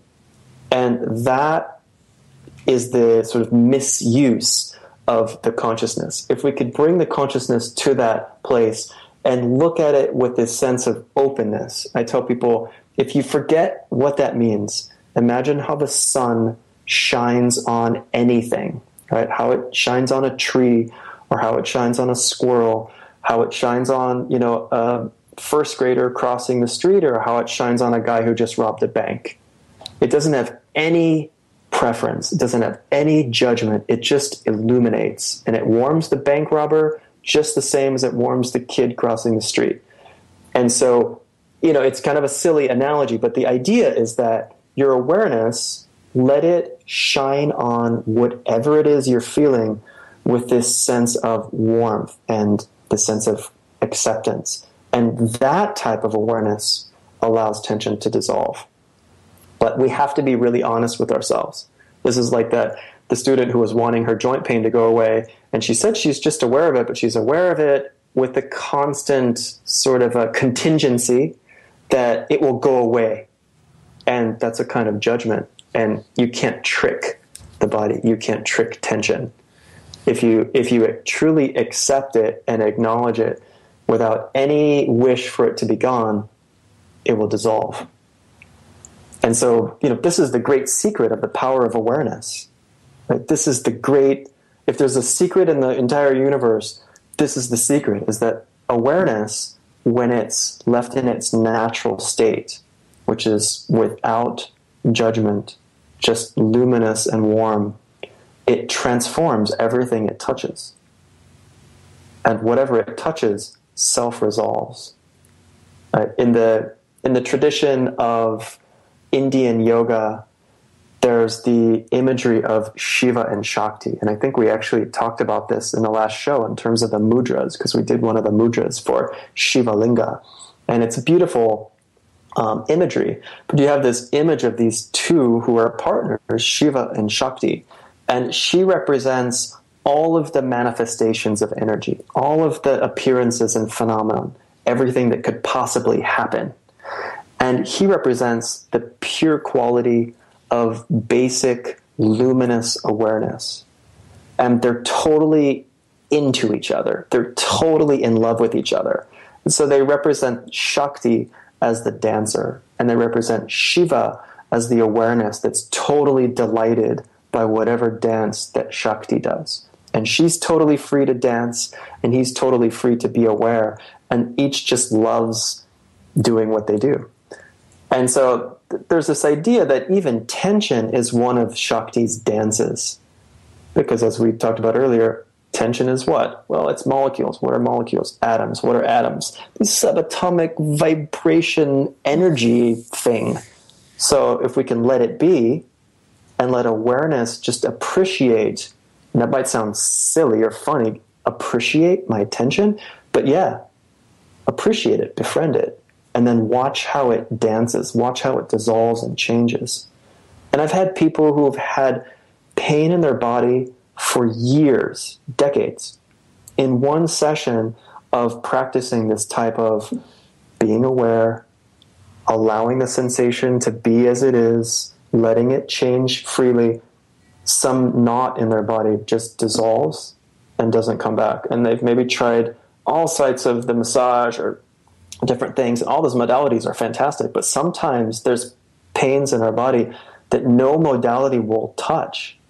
And quite often my students come to me with that complaint. It's like, I've tried, all of these different healing modalities, but this thing still, and I say, well, that's because if it didn't go away, it's because the awareness didn't touch it. You didn't love it yet. the Shiva and the Shakti are like, avoiding each other. So bring your awareness to it, be intimate with it, accept it fully, stop wanting it to go away for at least 5 minutes, and then see what happens.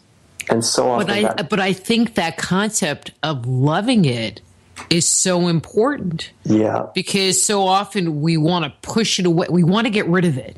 We want it to go away instead of embracing it and loving it, which in my experience, it makes it dissolve by itself. Wait, we're talking about the same thing. Yeah.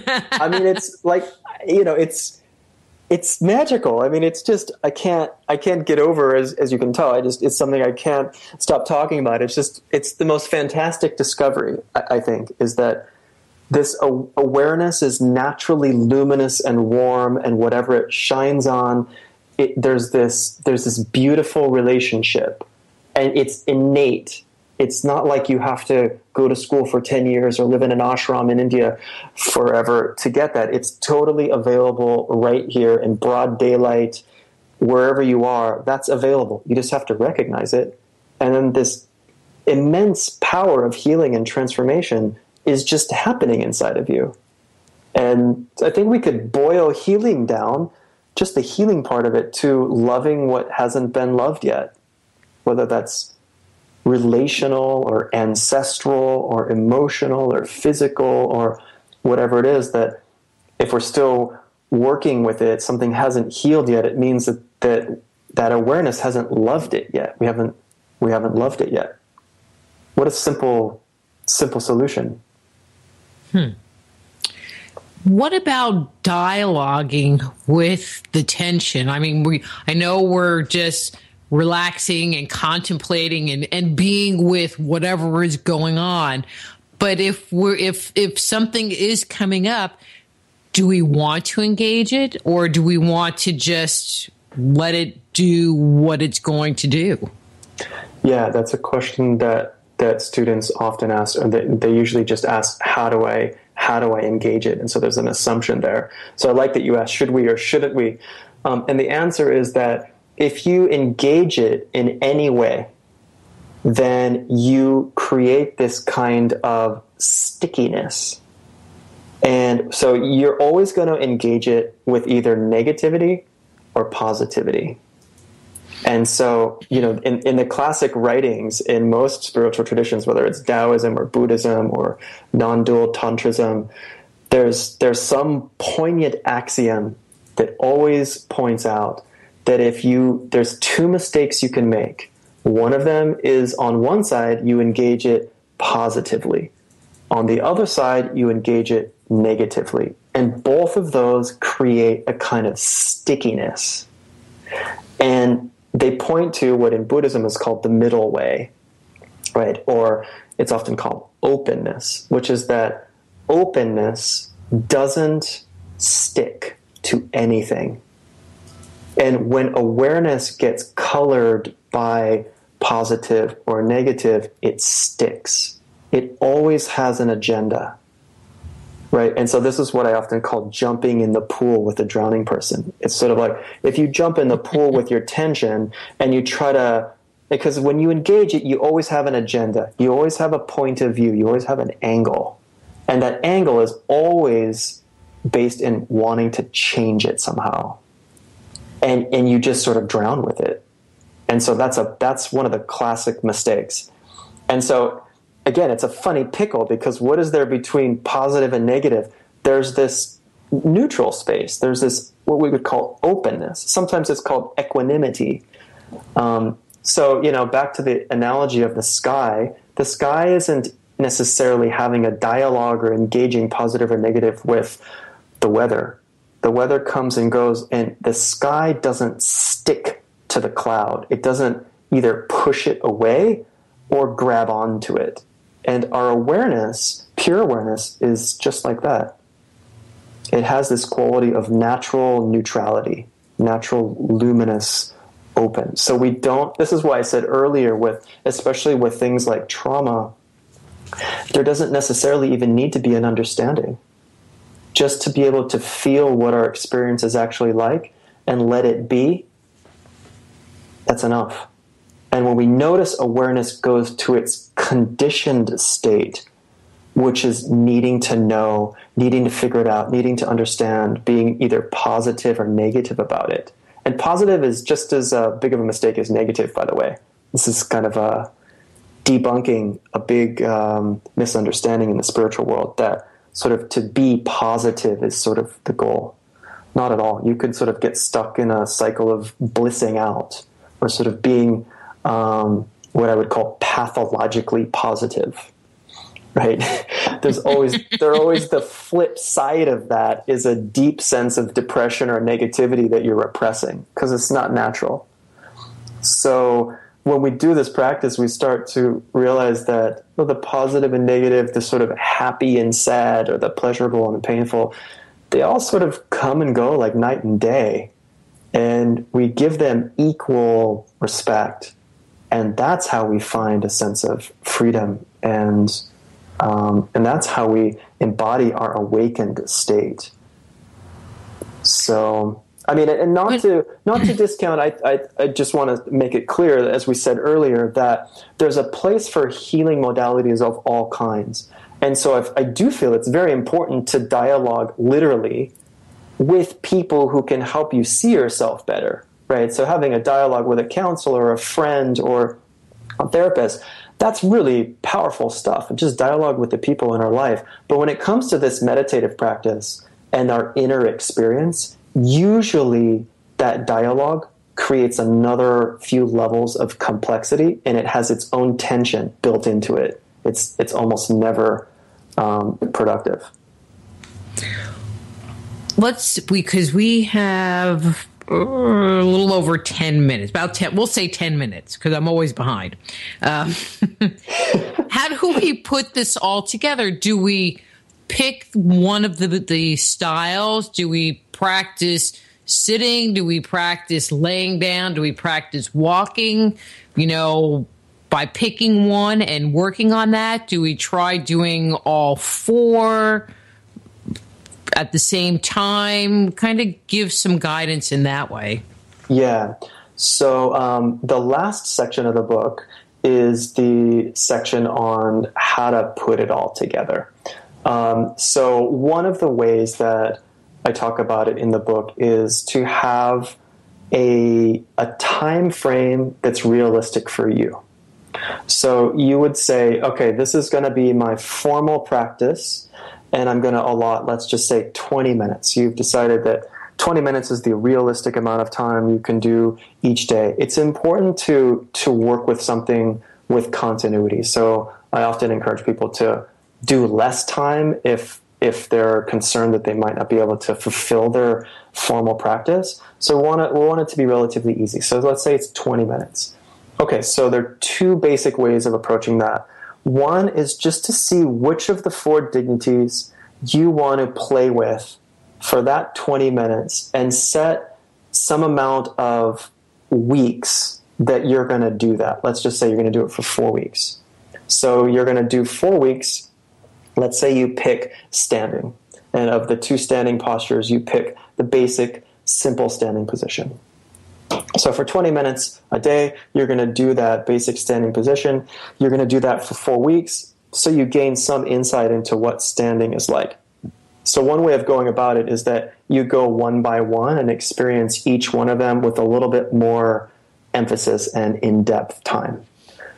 The completely opposite approach, and everybody is unique, so I really encourage people to play around with it. The opposite approach is to experience a little bit of each of the four within your 20 minutes, right? So let's say you've got 20 minutes, you're doing 4 dignities, so you've got 5 minutes you devote to each of the 4 types of practice. So that's a small amount of time. So you're unlikely to get frustrated or to tense up in any of the practices. It's unlikely you'll even fall asleep in lying down, but I've seen people fall asleep in 2 minutes.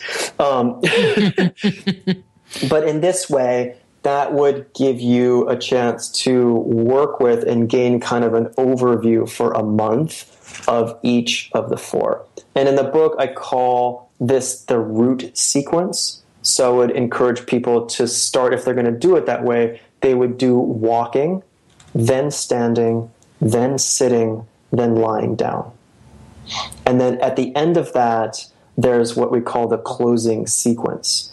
So there is more to it than just walking, standing, sitting, and lying down. At the end of each practice session, you do a practice of what's called chi bathing, or energy bathing. It's very simple, and it entails rubbing your hands together until they're warm, and then rubbing your skin in kind of a buffing motion all over your entire body. There's this sequence of how to do it in the book, but essentially for the listeners, all you're doing is making sure that you're thorough. That means every part of your skin on every part of your body, you rub with this gentle kind of buffing motion in between your toes, even your eyelids gently, inside your ears, everywhere that you can touch, you rub. And what this does is it equally stimulates and harmonizes all of the nerves. And it accesses the endocrine system and clicks in this self-rejuvenation response into the body. And it also makes sure that if you went really deep into any of the walking, standing, sitting, or lying down, that you are making sure that you are embodied. Sometimes people will go really deep and the body will feel like it disappears, and it can be a little challenging to make the transition into getting in your car and driving to work or whatever it is. So after the practice, you always touch your skin, all of your body, with this activating, buffing action. It just takes a couple of moments. And then you're making sure you're actually really embodied, your awareness and body are in the same place, and you're conscious and cognizant. It has a whole host of other healing effects that I talk about in the book. And so that would be the two ways I would say that are easy to access. Now, if somebody else says, I really just want to do walking and standing for a while, you could approach it any way you want to. But the idea is to eventually get around to being thorough, meaning to know all four of the dignities deeply. And we're human, and so most of us will tend to avoid the one that's most difficult for us.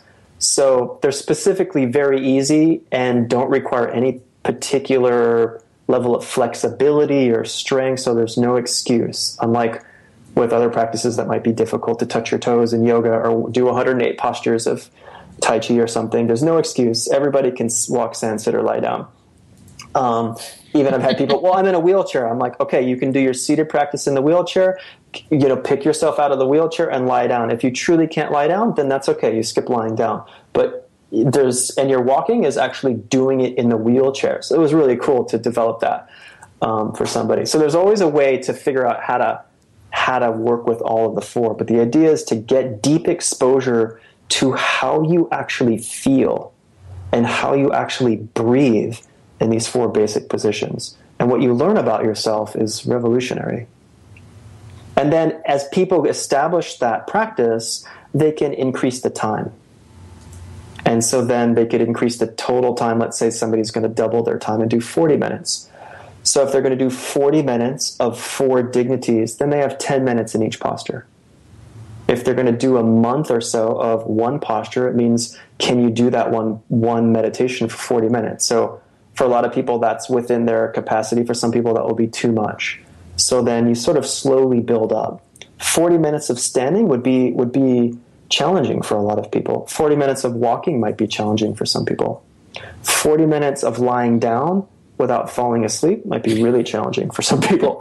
But I tell people, when you get up to an hour of lying down, let's just say, when you can lie down for an hour and remain embodied and present and there in your center of being for an hour, you've entered into a capacity that is innate in everybody, that very few people enter into, that changes everything.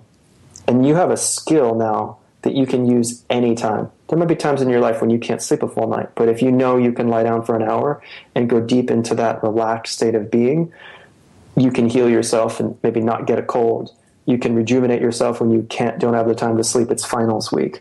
So these things start to have an applicability in our daily life, but it all comes back to your question of how do you start and how do you develop a practice. That's where the rubber meets the road, is you actually have to make sure that you're doing it, right? It's common sense, but we usually trick ourselves out of it, right? The herbs are on the table, but if you don't take them or put them in your smoothie, then they don't work, right? You have to actually take it. So, and then there's one more sequence that often I'll have people that have a really hard time with the stillness aspect, right? So 3 of the dignities are done in stillness, right? So standing, sitting, and lying down, you're all still. Walking, you're moving. So for some people, the stillness is either really scary, and often that happens in the case that somebody has a deep trauma that they haven't felt in their body. When they go into stillness, it comes up as fear. And so then, you don't want to force something, so you intersperse walking. So then I would call that the root sequence with extra walking is what it's called in the book. And this is walking, then you do some standing. Then you do some walking, then you do your seated practice. Then you do a little bit of walking, then you lie down, and then you do the closing. So that's another option for people, is to intersperse a little bit of movement in between the stillness so that the joints limber up and it changes things up a little bit. Great. Okay, we got 3 minutes. One last question for you. Should you try to do this at like the same time every day? Does that make any difference, or just whenever you can? Yeah, so ideally, there's a saying that says as many sames as you can apply, the better. So that means if you could do it at the same time every day, that will give you some strength. If you could do it in the same place every day, that will help you out. If you can do it on the same, let's say meditation cushion or in the same chair.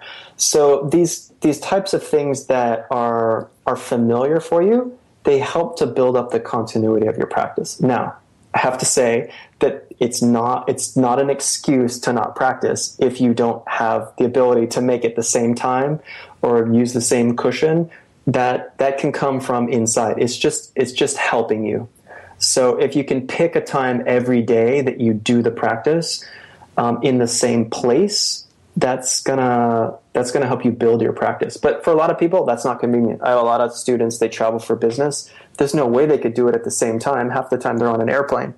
So I tell them, no excuse. I mean, I fly all over the world too. I always do my practice if I happen to be on an airplane, for 12 hours or whatever. I do my sitting practice in the chair. I do my walking practice while everybody's sleeping up and down the aisles. I do my standing practice in the back, and lying down is the only one I can't do unless I want to pop for first class. So, okay. Ooh, yeah, we need to wrap up. So, Cain, if people want to get copies of your book or get more information about you and what you have going on, because it sounds like you teach a lot of classes, where do they need to go? Yeah, so the easiest way to find me is on my website, caincarroll.com. They can access the book through there and purchase the book. One of the fun things about buying the book directly from me is I will personalize it for people. And I will also send them a little worksheet that helps them understand some things that aren't in the book. So that's a great way for people to connect directly with me. And of course, that helps me out as the author. And there's a ton of free information on my website, lots of videos on my YouTube channel. They can access all of that through caincarroll.com. And I love to hear from people, and I'm very open. I engage with students from all over the world. If people want to work with me and they're not in the Bay Area or they don't get a chance to come to one of my live events, I work with people through Skype. So I really feel it's important to support people in their practice, especially if they're honestly wanting to go deep into these things. Perfect. I am going to let you go. Thank you so much for coming back on. It is always a pleasure. Thanks, Rita. Yeah, I'll look forward to talking to you again when the next book is out. Perfect. Okay. You have a great night and a great weekend, okay? Take care. All right. Bye-bye. That's Cain Carroll. His book is The Four Dignities. His webpage is caincarroll.com. Next week, we'll be speaking with Michael Carter about God's extraterrestrial and consciousness. And so until then, I'm Dr. Rita Louise. This is Just Energy Radio.